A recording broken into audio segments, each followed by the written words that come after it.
और बिल्कुल जोड़ने का काम होगा, एकदम सबको साथ लेकर चलने का काम होगा और जो काम यहाँ पड़े हैं उसको हम बेहतर से बेहतर करने की कोशिश करेंगे। आप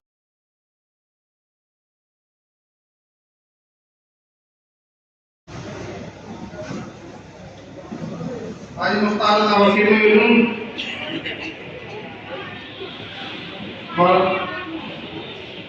मौलाना अफजाल साहब मेंबर मारूफ बेसिक से हैं, हाफिज अब्दुल्लाह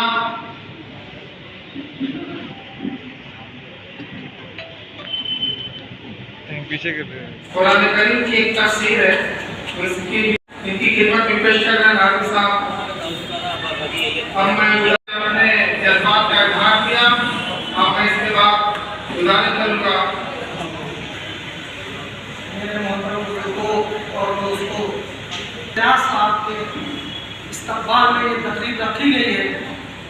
मैं आपकी बात रखने का मुझे मौका मिला है, तो मैं 2019 में जाना चाहूँगा। हम लोग यहाँ से लोग राज का लड़ने आ गए, इस जालिम सरकार ने साजिश करके एक झूठा मुकदमा मैदान छोड़ देंगे और इनके लोग ठंडे पड़ जाएंगे तो बड़े आराम से चुनाव जीत जाएंगे। लेकिन हम लोग बताएं राय साहब, राय साहब बताएं आज किस तरीके का प्रोग्राम? देखिए, कल हमारी मुलाकात अब नकवी साहब से, जमाल साहब के यहाँ एक कार्यक्रम था, उसमें नकवी साहब से हुई। आपने मुझे रात में आमंत्रित किया कि मेरे विद्यालय पे गोपागंज के नवनिर्वाचित चेयरमैन भाई अरशद रियाज साहब के सम्मान से समारोह है। मैं चाह रहा हूँ कि आप भी उसमें आए, उसी सिलसिले में आज मैं यहाँ पे आया हूँ। और इस्तकबालिया प्रोग्राम था, आपने एक बात कही कि 5 किलोवाट तक के सोलर पैनल इदारों को दिए जाएंगे, तो ये जानना है कि मऊ ज़िले के जितने इदारे हैं सबको दिए जाएंगे या सिर्फ कोपागंज के इदारों? ये मऊ जिले में ये प्रोग्राम हम लोग का चल रहा है। जो ये मदरसे हैं इनमें सोलर लाइट लगवाई जाए ताकि जो यहाँ बच्चे पढ़ते हैं, बिजली जब कट जाती हो तो हमें लगता है गर्मी महसूस होती होगी उनको, इसलिए सबसे चिकन कि पूरे मदरसे में लगवाए। अरशद रियाज साहब से करीबी नज़र आ रही है, क्या समझा जाए कि बीएसपी में शमूलियत का इशारा है? देखिए, पहले तो मैं इनको बधाई दूंगा कि यहाँ की जनता को धन्यवाद दूंगा कि आपने इनको निर्वाचित करके भेजा है। जो बीएसपी में शामिल होने की बात है मिल बैठ के तो बात किया जाएगा, लेकिन अभी आप जान लीजिए कि अरशद भाई का दिल और हमारा दिल एक है।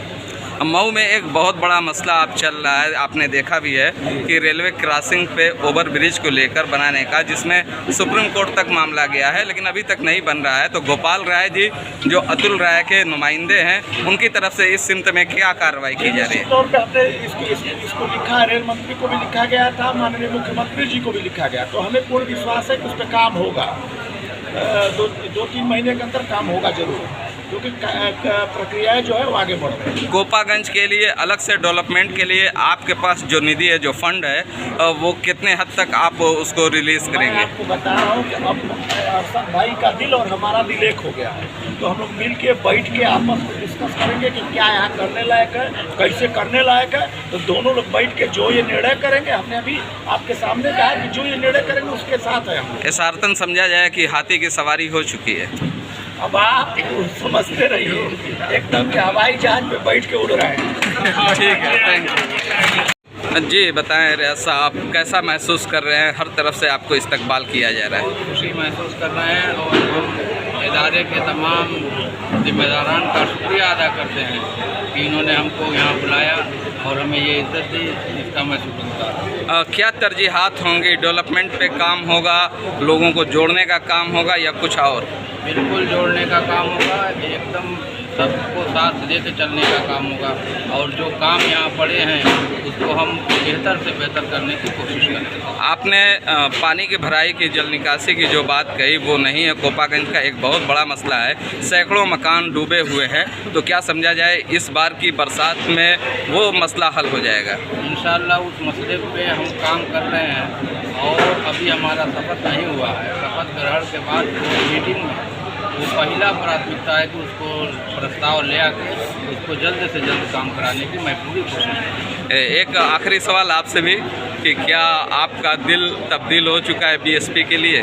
देखिए, अभी ये मैंने बसपा और कांग्रेस दोनों पार्टी ने बिना सर समर्थन दिया।